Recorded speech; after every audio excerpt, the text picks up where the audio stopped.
வெளியாகுது. தகவல்கள் வெளியாகும் கழகம், அதுதான் தாவேகா அப்படின்னு இருந்தது. ஆளுங்கட்சி ஆனதுக்கு பிறகு அப்படி தான் இருக்காங்க. அவங்க கட்சியுடைய செய்தி தொடர்பாளர்கள் வந்து யாருமே அதை பற்றி பேசல. நமக்கு தெரிஞ்சது ரெக்கி ரதன் பாண்டியன்னு ஒரு ஜோசியரை வந்து அவங்க நியமித்து சர்ச்சைக்குள்ளாகி திருப்பி வாங்கிட்டாங்க. அவர் அந்த கட்சியோட செய்தி தொடர்பாளர். ஆனால் அவர் கொடுக்குற பேட்டிகள்லாம் பார்த்தீங்கன்னா அஜித்துக்கே சிஎம் ஆகக்கூடிய யோகம் இருக்குங்க. விஜய் வந்து அமெரிக்க அதிபராக ஆயிடுவாருங்க. அப்படிதான் பேட்டி கொடுத்துருக்காரு தவிர தாவேகா தொடர்பாக ஏதாவது ஒன்று பேசுகிறாருன்னா அதுவுமே அவர் பேசுறது கிடையாது. நம்ம ஓரளவுக்கு ஒரு அசியம் பண்ணி வெளியில் வந்து பார்க்குறப்ப என்ன மாதிரியான முடிவு கொடுக்குறதுனா இந்த தாவேகா ஆட்சியை பொறுத்த வரைக்கும் இந்த காங்கிரஸ், அதுக்கப்புறம் இந்த கம்யூனிஸ்ட்கள், விசிகா இவங்களோட தொடர்ச்சியாக ஆட்சி நடத்துவதுங்கிறது அவங்களுக்கு கம்ஃபர்ட் கிடையாது. அவங்கள பொறுத்தவரைக்கும் ஏடிஎம்கேயோட ஸ்பிரிட்டை உண்டாக்கிட்டு அதோட தொடர்பு தான் அவங்களுக்கு. ஏன்னா இவங்க கொள்கை ரீதியாக ஒவ்வொரு நாளும் வந்து விமர்சனங்கள் வச்சுக்கிட்டே இருப்பாங்க. அவங்களால ஆட்சி நடத்த முடியாது. அப்படிங்கிறப்ப அதுதான் அவங்க வந்து முயற்சி பண்ணாங்க. ஆனால் 32 எம்எல்ஏக்கள் அவங்களால வந்து பறிக்க முடியல, அதிமுக வந்து பறிக்க முடியலை அப்படிங்கிற ஒரு சூழனால வேற வழி இல்லாமல் இவங்களோட தொடர வேண்டியதாக இருக்குது. முதலமைச்சர் ஆயிருக்கிறாரு, முதல்ல பிரதமரை சந்திக்கிறாரு, மற்றவங்களாம் 20-30 கோரிக்கை கொடுத்துருக்காரு. பட் 4 கோரிக்கைகள் மட்டும் கொடுத்து 10 வரிகளுக்கு மிகாமல் விடையளிக்கும் அப்படின்னு சொல்லி ஒன்று கொடுத்துட்டு வந்திருக்கிறாரு. அதை தாண்டி ஒன்றுமே நடக்கல. இனிமேல் தானே இவங்க கொடுத்த கோரிக்கைகளுக்கு அவங்க ஏற்றுக்கிறாங்களா இல்லையா? கச்சத்தீவு பற்றிய கேள்விக்கு ஏன் வந்து நோ கமெண்ட்ஸ் ஒரு மீன்வளத்துறை அமைச்சர் சொல்லணும்? தேவை அப்போனா வந்து ஒன்றிய அரசு ஒரு மோதல் போக்கை தவிர்ப்பது அப்படிங்கிற நிலைப்பாட்டுக்கு அவங்க வந்துட்டாங்களோ? கொடுத்துருக்காரு. இதில் அவங்க என்ன நடவடிக்கை எடுப்பாங்க? அவங்க நடவடிக்கை எடுக்கணும்னா இவர் என்ன அதுக்கான எதிர்வினை பண்ணுவார்? இதெல்லாம் இருக்குதுல்ல. இப்போ விஜய் வந்து தேர்தலுக்கு முன்னாடி என்ன சொன்னார்? இவங்க எப்போ பார்த்தாலும் கடிதம் எழுதிக்கிட்டே இருக்காங்க பிரதமருக்கு, நான் வந்துருக்கேன்னா அப்படியே வந்து பிரதமர் வந்து அப்படியே சோத்திர கால் வச்சு உதப்பேங்கிற ரேஞ்சுக்கு அவர் பேசுகிறார்.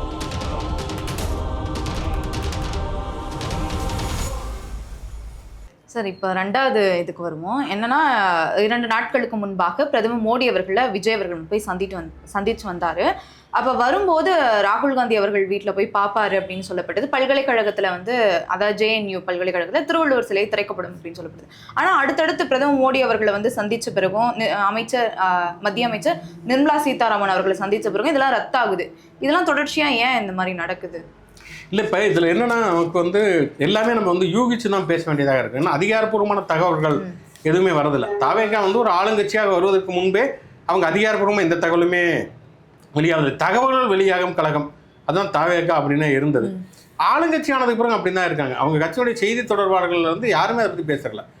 நமக்கு தெரிஞ்சது ரெக்கி ரதன் பாண்டியன்னு ஒரு ஜோசியரை வந்து அவங்க நியமித்து சர்ச்சைக்குள்ளாகி திருப்பி வாங்கிட்டாங்க. அவர் அந்த கட்சியோட செய்தி தொடர்பாளர். ஆனால் அவர் கொடுக்குற பேட்டிகள்லாம் பார்த்தீங்கன்னா அஜித்துக்கே சிஎம் ஆகக்கூடிய யோகம் இருக்குங்க. விஜய் வந்து அமெரிக்க அதிபராக ஆயிடுவாருங்க. அப்படிதான் பேட்டி கொடுத்துட்டு இருக்காரு தவிர தாவேகா தொடர்பாக ஏதாவது ஒன்று பேசுகிறாருன்னா அதுவுமே அவர் பேசுறது கிடையாது. அவங்க விவாதங்களுக்கும் செய்தி தொடர்பாளர்கள் வருவது கிடையாது. ப்ரெஸ் மீட் அட்டன் பண்ணுறதே வந்து இவர் தான் ஆதவர்ஜனா மட்டும்தான் பேசுகிறார். அவர் வந்து இங்கே தேர்தல் பிரச்சார மேலாண்மை செயலாளராக ஒன்றுமா இருக்கார். அவ்வளோதான். எலெக்ஷன் பிரச்சாரத்துக்காக உருவாக்கப்பட்ட ஒரு அமைப்பு அது. அவர் வந்து தலைவரும் கிடையாது, பொதுச் செயலாளரும் கிடையாது, செய்தி தொடர்பாளரும் கிடையாது. இவங்க யாருமே பேசுறதில்ல. தலைவர் பேசவே மாட்டார் விஜய், பொதுச் செயலாளரும் பேசுறதில்ல, செய்தி தொடர்பாளரும் பேசுறது இல்லைங்க. இப்போ இது எதுவுமே அரசு சார்பாகவும் நமக்கு இப்போ ஒரு முதலமைச்சர் வந்து டெல்லிக்கு பயணம் போகிறாருன்னா அவர் வந்து அவர் கூட யாரெல்லாம் போகிறாங்க, என்ன அவங்க வந்து பேச போகிறாங்க, என்ன சாப்பிட போகிறாங்கிற வரைக்கும் வருமே தகவல்கள். இப்போ வெளிநாட்டில் இருந்து இப்போ நீங்கள் வந்து சீன அதிபர் இங்கே வந்தார், மகாபலிபுரத்தில் வந்து மோடி அவரை சந்திக்கிறாருன்னா என்ன சாப்பிட போகிறாங்கிற மெனு வரைக்குமே பத்திரிகைகளுக்கு வந்தது. இது எல்லாமே ரகசிய பயணமாக இருக்குது. விஜய் கூட போனவங்க யாருமே தமிழ்நாட்டோட தொடர்புடையவங்களே கிடையாது, அரசு தொடர்பானவங்களே கிடையாது. அப்படி இருக்கிறப்ப இது எல்லாத்தையுமே நம்ம அசியூம் பண்ணி தான் சொல்ல வேண்டியதாக இருக்குது. இவர் வந்து முதல்ல வந்து இவரை மோடியை பார்த்துருக்காரு, இவர் 10 நிமிஷம் தான் பேசியிருக்காரு. அதுக்கப்புறம் நிர்மலா சீதாராமன் போய் பார்க்குறாரு. அமித்ஷா வந்து இவரை தவிர்த்து விட்டாரா, இவர் டைம் கேட்கலையா, அதுவும் நமக்கு தெரில. ராகுல் காந்தியும் இவங்களையும் சந்திக்கல, சோனியாவும் சந்திக்கல. ஏன் JNU பல்கலைக்கழகத்தில் திருவள்ளுவர் சிலையை திறக்கல அப்படின்னும் தெரில. அது வந்து ஸ்டாலினுடைய காலகட்டத்தில் நிறுவப்பட்டது. இப்போ அவர் சிஎம்கனால் ஒரு போய் திறக்கணும், அதுவும் திறக்கப்படல. கேரளா காங்கிரஸ் இவருக்கு வந்து ஆதரவு தருகிறது. அதுக்கு பிறகு நடந்த பெரிய நிகழ்வுங்கிறது கேரள காங்கிரஸ் முதலமைச்சருடைய பதவி ஏற்படலாம், அதுக்கும் இவர் போகலை. பினராயி விஜயன் வீட்டில் ரெய்டு நடக்குது, இவங்க கூட்டணியில் தான் இருக்காங்க. அதுக்கு கண்டனமா இல்லை, எதுவுமே இல்லை. பக்ரீத்துக்கு வந்து பொது இடங்களில் மாடு கன்று வெட்டக்கூடாதுங்கிற ஒரு இது ஹைகோர்ட்டுடைய தீர்ப்பு வருது, GR சுவாமிநாதன் கொடுக்குறார். இப்போ வந்து அவங்க அமைச்சரோட சமூக நீதித்துறை அமைச்சராக இருக்கக்கூடிய தோழர் வன்னியரசு விரிவான ஒரு பதிவு போகிறாரு. இங்கே எந்த IUMலும் ஒன்றும் சொல்லலை, தாவேக்கால வந்து ஒன்றும் சொல்லலை. இப்போ கட்சியோட நிலைப்பாடும் ஒன்றும் தெரில, ஆட்சியோட நிலைப்பாடுமே ஒன்றும் தெரியல. அப்படிங்கிறப்ப நம்ம எந்த முடிவுக்குமே வரவில்லை. நம்ம ஓரளவுக்கு ஒரு அசியம் பண்ணி வெளியில் வந்து பார்க்குறப்ப என்ன மாதிரியான முடிவு கொடுக்குறதுனா இந்த தாவேக்கா ஆட்சியை பொறுத்த வரைக்கும் இந்த காங்கிரஸ், அதுக்கப்புறம் இந்த கம்யூனிஸ்ட்கள், விசிகா இவங்களோட தொடர்ச்சியாக ஆட்சி நடத்துவதுங்கிறது அவங்களுக்கு கம்ஃபர்ட் கிடையாது. அவங்கள பொறுத்தவரைக்கும் ஏடிஎம்கேயோட ஸ்பிரிட்டை உண்டாக்கிட்டு அதோட தொடர்பு தான் அவங்களுக்கு. ஏன்னா இவங்க கொள்கை ரீதியாக ஒவ்வொரு நாளும் வந்து விமர்சனங்கள் வச்சுக்கிட்டே இருப்பாங்க. அவங்களால ஆட்சி நடத்த முடியாது. அப்படிங்கிறப்ப அதுதான் அவங்க வந்து முயற்சி பண்ணாங்க. ஆனால் 32 எம்எல்ஏக்கள் அவங்களால வந்து பறிக்க முடியல, அதிமுக வந்து பறிக்க முடியலை அப்படிங்கிற ஒரு சூழல்னால வேற வழி இல்லாமல் இவங்களோட தொடர வேண்டியதாக இருக்குது. அதனால் காங்கிரஸோட வந்து தொடர்ச்சியாக ஆட்சி நடத்துவதுங்கிறத பாஜக விரும்பலாம். நீங்கள் போன ஆட்சி காலகட்டத்திலே பார்த்தீங்கன்னா பிஜேபியுடைய கோரிக்கை என்னன்னா, நீங்கள் முதல்ல காங்கிரஸை கழட்டி விடுங்க அப்படிங்கிறத திமுக கொடுக்கப்பட்ட அழுத்தம். நிதி கொடுக்கறதுல இருந்து எல்லாவற்றுக்குமான பிரச்சனையே காங்கிரஸ் கூட்டணியில் இருந்தது அப்படிங்கிறதுனால தான். ஆனால் வந்து திமுக அது வந்து கழட்டி விட தயாராகலை.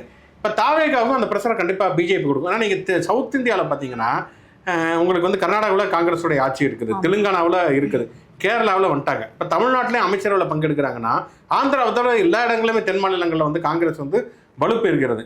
இப்போ வந்து இவருக்கு கேரளாவிலையுமே ரசிகர்கள்லாம் விஜய்க்கு இருக்கிறார். அப்போ இவர் கேரளாவோ கர்நாடகாவோ வந்து ஒரு பிரச்சாரத்துக்கு போறாரு நாடாளுமன்ற தேர்தல்னாப்பா அது காங்கிரஸுக்கு ஒரு கூடுதல் அட்வான்டேஜா இருக்கும். அதை கண்டிப்பா பாஜக விரும்பாது. அப்போ பாஜக பொறுத்தவரைக்கும் காங்கிரஸ் அந்த கூட்டணியிலிருந்து கழட்டி விடுவது, காங்கிரஸை தனிமைப்படுத்துவது, ஏன்னா இந்தியா கூட்டணிங்கிறது கலகலத்து போயிடுச்சு அப்படிங்கிறத அவங்களுடைய நோக்கங்கிறப்ப அவங்க நிறைய ப்ரெஷர் வந்து கொடுக்க ஆரம்பிப்பாங்க. விஜய்க்கு இனிமேல் நிறைய ப்ரெஷர் கொடுப்பாங்க. பிஎம்சியில் கையெழுத்து போடுறதுலேருந்து ஆரம்பிச்சு அடுத்தடுத்த அழுத்தங்களை கொடுக்க ஆரம்பிப்பாங்க. இதை எப்படி விஜய் தாங்குவார், இதை எப்படி அவர் எதிர்கொள்ள போகிறார் தான் மிகப்பெரிய சவால். எனக்கு தெரிஞ்சு இந்த ப்ரெஷர் இப்பயே ஆரம்பிச்சிருச்சோ, அதனால தான் அவர் காங்கிரஸை தவிர்க்கிறாரா அப்படிங்கிற கேள்வியுமே நமக்கு இருக்குது. ஆனால் சார் இப்போ ப்ரெஷர் வெளியில இருந்து வரும்போது தமிழ்தாய் வாழ்த்து தொடர்பாகவும் சரி, மேகதாட்டு அணை தொடர்பாகவும் சரி, அடுத்தடுத்து வந்து கடிதம் எழுதுறாரு. பிரதமர் மோடி அவர்களை போய் மீட் பண்ணும்போது இது குறித்துலாம் வந்து கோரிக்கை வைக்கிறாரு. அப்போ வந்து பின்னாடி இருந்து வந்து அழுத்தம் வரும்போது அதற்கான வேலைகள் வந்து அங்கே சரியா நடக்குது தானே, எடுத்துக்கலாமா? அப்படி எடுத்துக்கலாமா? இந்த கோரிக்கை மனு கொடுத்துருக்காரு, அவ்வளோதானே. அதுக்கப்புறம் ஒன்றுமே இது சம்பிரதாயமே எல்லாமே நடக்கிறது தானே. முதலமைச்சர் ஆயிருக்கிறாரு, முதல்ல பிரதமரை சந்திக்கிறாரு, மற்றவங்கள 20-30 கோரிக்கை கொடுத்துருக்காரு. ஒரு 4 கோரிக்கைகள் மட்டும் கொடுத்து 10 வரிகளுக்கு மிகாமல் விடையளிக்கும் அப்படின்னு சொல்லி கொடுத்துட்டு வந்திருக்கிறாரு. அதை தாண்டி ஒன்றுமே நடக்கல. இனிமேல் தானே இவங்க கொடுத்த கோரிக்கைகளுக்கு அவங்க ஏற்றுக்கிறாங்களா இல்லையா? கச்சத்தீவு பற்றிய கேள்விக்கு ஏன் வந்து நோ கமெண்ட்ஸ் ஒரு மீன்வளத்துறை அமைச்சர் சொல்லணும் தேவை? அப்போ என்னன்னா வந்து ஒன்றிய அரசு ஒரு மோதல் போக்கை தவிர்ப்பது அப்படிங்கிற நிலைப்பாட்டுக்கு அவங்க வந்துட்டாங்களோ அப்படின்னா. ஏன்னா அவங்க முன்னாலேயுமே தேர்தலுக்கு முன்பும் அவங்க வந்து பாஜகவோட பெரிய கடுமையான மோதல் போக்கு எங்கேயுமே இருந்ததில்லை. சும்மா கொள்கை எதிரின்னு சொல்லுவாங்களே தவிர எங்கேயுமே விமர்சிக்கிறேன். இதுக்கு பிறகுமே அப்படியான ஒரு போக்கை தான் அவங்க கடைபிடிப்பாங்களா அப்படிங்கிற ஒரு கேள்வியுமே இருக்கிறது. குறிப்பாக காங்கிரஸை வந்து தவிர்ப்பது அப்படிங்கிறது ஏன் அப்படிங்கிறது நமக்கு சந்தேகங்கள் இருக்கிறது. இன்னொன்று சார், இந்த கடிதம் தொடர்பாக இப்போ கர்நாடகா முன்னாள் முதல்வர் சித்தராமையா கூட மேகதாட்டு அணை தொடர்பாக கர்நாடகத்துக்கு பிரதமர் மோடி அவர்கள் வரும்போது கோரிக்கை மனு கொடுக்குறாரு. அது போல தானே விஜய் அவர்களும் வந்து கொடுத்துருக்குறாரு. அங்கே கொடுக்குறாங்க மனு, இந்த மாதிரி கொடுக்கறது வழக்கம் தானே? அதாங்க இப்போ கொடுத்துருக்காங்க. இப்போ ஃபர்ஸ்ட் டைம் வந்து இவர் வந்திருக்காரு, இப்போ தான் 19-20 நாள் ஆகிறது, கொடுத்துருக்காரு. இதில் அவங்க என்ன நடவடிக்கை எடுப்பாங்க? அவங்க நடவடிக்கை எடுக்கலன்னா இவர் என்ன அதுக்கான எதிர்வினை பண்ணுவார்?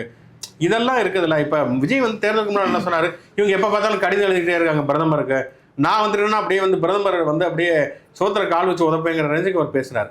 இவரும் கடிதம் தான் எழுதினார். நீட்டுக்கும் ஒரு அறிக்கை விட்டாரு, மீனவர் பிரச்சனைக்கு கடிதம் எழுத மாட்டேன். ஆமா, ஆனால் அதுதான் பண்ணார் அவர். அப்படிதான் பண்ண முடியும், ஒரு முதலமைச்சர் அப்படிதான் பண்ண முடியும்னு வச்சுக்கோங்க. இது வந்து ஒரு ஃபார்மலான நடக்கக்கூடிய ஒரு விஷயம். இதை தாண்டி ஒன்றிய அரசு இதுக்கு என்ன ரியாக்ட் பண்ணுது?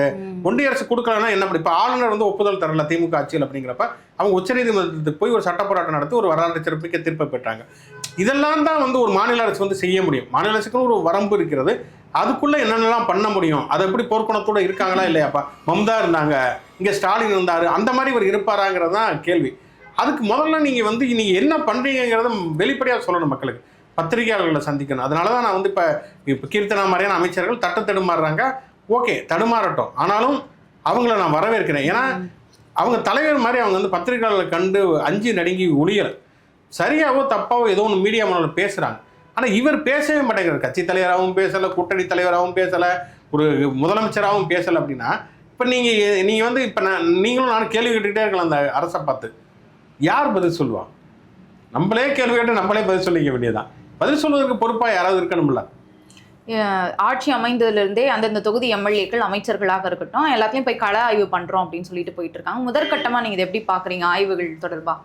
இல்லை, இதில் 2 விஷயம் இருக்குது. ஒன்று என்னென்னா, சில சமயம் இவங்க ஆய்வுகளை தாண்டி அவங்களுடைய அணிகள்லாம் போய் ஆய்வுங்கிற பேரில் அத்துமீறல்கள் நடக்கிறது. அது வந்து நீங்கள் வந்து அரசியலமைப்பு சட்டத்துக்கே விரோதமான ஒன்று. நீங்கள் தேர்ந்தெடுக்கப்பட்ட மக்கள் பிரதிநிதிகள், இன்னும் சொல்லப்போனால் வந்து அந்த துறை சார்ந்த அமைச்சர்கள் போய் ஆய்வுகள் மேற்கொள்ளுது. இப்போ அறநிலையத்துறை அமைச்சர் ரமேஷ் எடுத்துக்கிட்டிங்கன்னா, அவர் இதுக்கு முன்னால் ஒரு மருத்துவமனையில் ஆய்வு செஞ்சு ஒருத்தர் வந்து தள்ளு வண்டியில் வந்து தள்ளுவதுக்கு 10 ரூபா லஞ்சம் வாங்கினாருங்கிறதுக்காக அவரை வந்து பணி நீக்கம் பண்ணார். அதுவே இவர் அதிகார வரம்புக்கு அப்பாற்பட்டது. இவர் போய் அதை பண்ண வேண்டிய அவசியமே கிடையாது. அப்படி இருக்கிறப்ப ஒன்று வந்து இந்த மாதிரியான விஷயங்கள் இப்போ கொஞ்சம் குறைஞ்சிருக்கு. விமர்சனம் வந்ததுக்கு பிறகு அந்த மாதிரி அணிகள் போய் பண்ணுவது அப்படிங்கிறது குறைந்திருக்கிறது. இன்னொரு பக்கம் வந்து இந்த மாதிரியான ஆய்வுகள் பண்ண வேண்டியதான், நல்ல விஷயம் தான். ஆனால் அதே நேரத்தில் இவங்க அந்த முதல்வன் படம் மாதிரி வந்து இந்த அதிரடியான ஆய்வுகள் மட்டும்தான் மக்கள் பணி அப்படின்னு நினச்சிட்டு இருக்கிறாங்க. அது வரல, அது போய் பண்ணட்டும், அது ஒன்றும் தவறு கிடையாது. அதில் சரியான விஷயங்கள் நடந்ததுன்னா நம்ம அதை வரவேற்கணும், தப்பும் கிடையாது. ஆனால் அது மட்டுமே கிடையாது, நீங்கள் வந்து பாலிசி டிசிஷன் எடுக்கணும். அதுதான் மிக முக்கியமான ஒரு விஷயம். இப்போ அறநிலையத்துறைன்னு ஒன்று இருக்குதுன்னா, இப்போ வந்து அவர்கிட்ட போய் திருச்செந்தூரில் ஒன்று ஆய்வு நடத்திருக்கிறார் அவர். அதில் வந்து இரண்டு விதமான கருத்துக்கள் வருது. அது ஒரு பக்கம் இருக்கட்டும். ஆனால் இப்போ அறநிலையத்துறையே வேண்டாம் அப்படின்னு ஒரு இது எடுக்கப்படுகிறது, முயற்சி எடுக்கப்படுகிறது. இப்போ கோவையில் வந்து தயானந்த சரஸ்வதி போன்றவர்கள் வந்து சுப்ரீம் கோர்ட்டில் ஒரு கேஸ் போட்டிருக்காங்க. தமிழ்நாடு, ஆந்திரா, பாண்டிச்சேரிலாம் அறநிலையத்துறை இருக்கக்கூடாது. அந்த சுப்ரீம் கோர்ட் என்ன பண்ணுதுன்னா, அந்த வழக்குகளை வந்து மாநில அரசுகளுக்கு திருப்பி விடுறாங்க, உயர்நீதிமன்றங்களுக்கு. பிறகு அவங்களே எடுத்துக்கிறாங்க. 3 அரசுலையும் கிட்டத்தட்ட அறநிலையத்துறை ஒரே மாதிரி இருக்குது. சுப்ரீம் கோர்ட் வந்து அதை பற்றி விவாதிக்க போகிறது, அந்த வழக்கு நடக்க போகுதுன்னா அங்கே என்ன மாதிரியான பாலிசி நம்ம எடுக்க போகிறோம், எப்படி வந்து வாதாட போகிறோம், இதுதான் ஒரு மேஜரான இஷ்யூஸாக இருக்கும். அதை தாண்டி வந்து நீங்கள் போய் இந்த முறுக்குக்கு பஸ் ஸ்டேட் பேர் கொடுங்க, இது எப்போ போட்டது, அதிர்ஷ்டம் வந்து எப்போ போட்டீங்க அப்படின்னு கேட்குறதுங்கிறது வந்து கேட்கணும். அதாவது இப்போ கேட்க ரீல்ஸ் பார்க்கறதுக்கு நல்லா இருக்குமே தவிர ரொம்ப நாளைக்கு அதையே நீங்கள் பண்ணிகிட்டே இருக்க முடியாது. ஆனால் அந்த கோவிலில் அர்ச்சகர்களை வந்து இடைநீக்கம் பண்ணாங்களா சார், அது ஒரு ஆரோக்கியமான ஒரு விஷயமா பார்க்குறீங்களா? லஞ்சம் வாங்கினாங்க அப்படின்ட்டு அதில் 2 விதமாக தகவல்கள் வந்தது. முதல்ல என்னன்னா வந்து இவரை வந்து முதல்ல நீக்கிட்டாங்க, அதாவது இந்த மருத்துவமனை பணியாளரை உடனடியாக நீக்கிட்டாங்க. ஆனால் இதில் வந்து பார்த்தீங்கன்னா 3 பேர் சொல்கிறாங்க. ஒன்று வந்து அந்த அர்ச்சகர்கள், அதுக்கப்புறமேல வந்து அந்த செக்யூரிட்டி, அதுக்கப்புறம் வந்து முடி திருத்துபவர்களுமே பணம் வாங்கினாங்க அப்படின்னு சொல்லி அவங்களையுமே வந்து இப்போ இடைநீக்கம். அதுக்கிடையில் கடிதம் வாங்கிடுவாங்க. அந்த கடிதம் வந்து முதல்ல மன்னிப்பு கடிதம்னு சொல்லப்பட்டது, அதுக்கப்புறம் விளக்க கடிதம் அப்படிங்கிறாங்க. ஆனால் அந்த கடிதத்தை படித்து பார்த்தோன்னா மன்னிப்பு கேட்கிறோம் அப்படின்னு தான் அது இருக்குது. உடனடியாக அந்த விமர்சனங்கள் வந்ததற்கு பிறகு அதுக்கப்புறம் தான் அந்த சஸ்பெண்ட் அப்படிங்கிறது வருது. அர்ச்சகர்களை வந்து சஸ்பெண்ட் செய்ய காலதாமதம் எடுத்துக்கிறாங்க இந்த விஷயத்துக்கு. தூய்மை பணியாளர் நீக்கும் போது காலதாமதம் இல்லை, உடனடியாக நடக்குது. இன்னொன்று நமக்கு இன்னொரு சந்தேகம் என்னன்னா, இன்னைக்கு அனிதா ராதாகிருஷ்ணன் ஒரு அறிக்கை விட்டுருக்காரு. அந்த அறிக்கைங்கிறது கண்டிக்கத்தக்கது, ஏற்புடையது அல்ல. ஆனால் அதில் அவர் சொல்லக்கூடிய ஒரு விஷயத்தை நீங்கள் கவனிங்க, வந்து அவங்க வந்து அறநிலையத்துறையுடைய அர்ச்சகர்களே கிடையாது, வெளியில வந்து இருந்து செயல்படக்கூடிய அர்ச்சகர்கள். அவங்க காலகாலமாக அதை பண்ணிக்கிட்டு இருக்காங்கன்னு. அறநிலையத்துறை அர்ச்சகர்களே கிடையாதுன்னா இவர் எப்படி சஸ்பெண்ட் பண்ணாருன்னே தெரியலையா? ஒருத்தர் வேலை பார்த்தா தானே சஸ்பெண்ட் பண்ண முடியும். வெளியில இருந்து ஒருத்தர் எப்படி, இப்போ நீங்கள் வேலை பார்க்குறீங்க, நீங்கள் ஒழுங்காக பேட்டி எடுக்கலாம், வந்து அருண்மொழிவர்மன் உங்களை சஸ்பெண்ட் பண்ணலாம், கீழே டீ கடைக்காரை போய் சஸ்பெண்ட் பண்ண முடியாது இல்லை?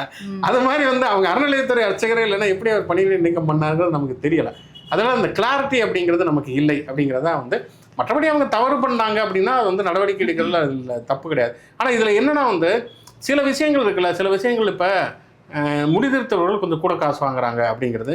விஜயே தன்னுடைய தேர்தல் பிரச்சாரத்தில் என்ன பண்ணுறாங்கன்னா வந்து அவர் பெரிய விஷயமா சொல்கிறாருன்னா வந்து விவசாய பொருட்கள் வைக்கக்கூடிய அந்த குடோன்களில் லோடு மேன் வந்து 40 ரூபா வாங்குறாங்க அப்படிங்கிறது. இதெல்லாம் வந்து மிக சின்ன சின்ன விஷயங்கள். ஏன்னா உங்களுக்கு சரியான அளவு கூலி வந்து அரசால் நிர்ணயிக்கப்படலைன்னா அது பத்தாது, கட்டுப்படி ஆகாதுங்கிறப்ப அவங்க கொஞ்சம் கூட வாங்கிக்குவாங்க. கொடுக்குறவங்களுக்கு அது பெரிய பிரச்சனை இருக்க போகிறதில்ல. முடிதிருத்தவங்க லட்சக்கணக்கிலே வந்து வாங்க போகிறாங்க. ஒரு 10 ரூபா 20 ரூபா மிஞ்சி போனால் ஒரு 50 ரூபா வாங்கியிருப்பாங்க. நீங்கள் சின்ன சின்ன அடித்தட்டு மக்கள் வந்து செய்யக்கூடிய சில விஷயங்கள் வந்து அவங்க வயிற்றில் அடிக்கிறது பெரிய. நீங்கள் வந்து ஒரு தூய்மையாக ஆட்சி நடத்துறீங்கிறப்பல அப்படி நடத்துறதுல ரொம்ப அபத்தம். இன்னொன்று சில இடங்களில் வந்து ஒரு சிஸ்டத்தில் வந்து சில தவறுகள் சில சரிங்கிறது புரியாமே பண்ணுறது. இப்போ டாஸ்மார்க்கில் வந்து 10 ரூபா வாங்குறாங்கிறது தொடர்ச்சியாக பிரச்சாரம் மேற்கொள்ளப்படுறது.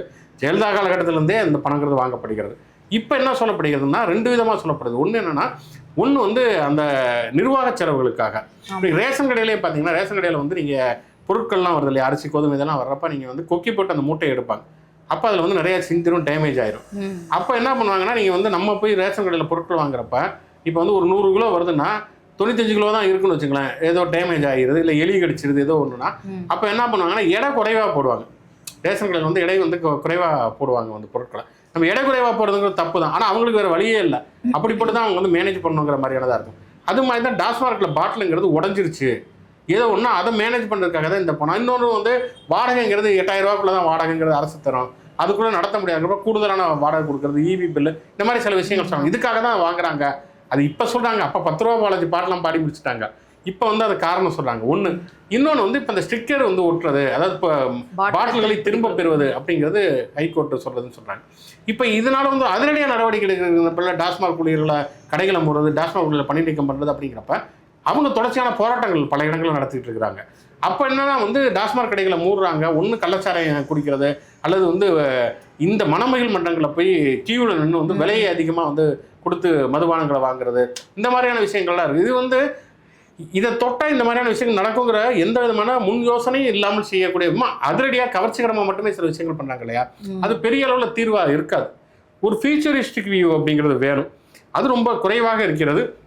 இருந்தாலும் நம்ம எல்லாவற்றையுமே குறை சொல்ல வேண்டிய அவசியம் இல்லை. புதுசாக நிறைய இளைஞர்கள் வந்திருக்காங்க, புது பொறுப்புகள் வந்திருக்காங்க, உண்மையிலேயே வரவேற்கத்தக்கது. அவங்க தடுமாறி கற்றுக்கொள்ளணும். அதில் எந்த விதமான தவறும் கிடையவே கிடையாது. நமக்கு பிரச்சனை என்னன்னா, இந்த அறநிலையத்துறையில் இப்போ அனைத்து சாதி அரசுகள் அறநிலையவே வேணாங்கிற மாதிரியான விஷயங்கள்ல ஒரு வலதுசாரி நிலைப்பாடு எடுக்கிறப்ப தான் நம்ம கடுமையான விமர்சனங்கள் முன்வைக்க வேணும். இந்த சின்ன சின்ன தடுமாற்றங்கள் நம்ம விமர்சனம் வைத்தால் கூட சரி ஓகே கற்றுக்கட்டும் அவங்க அப்படிங்கிற அடிப்படையில் தான் நான் அணுகிறேன். சரிங்க சார், பார்க்கலாம் அடுத்தடுத்து என்ன நடக்குதுன்னு. பல்வேறு கருத்துக்கள் பகிர்ந்தமைக்கு நன்றி சார். நன்றி.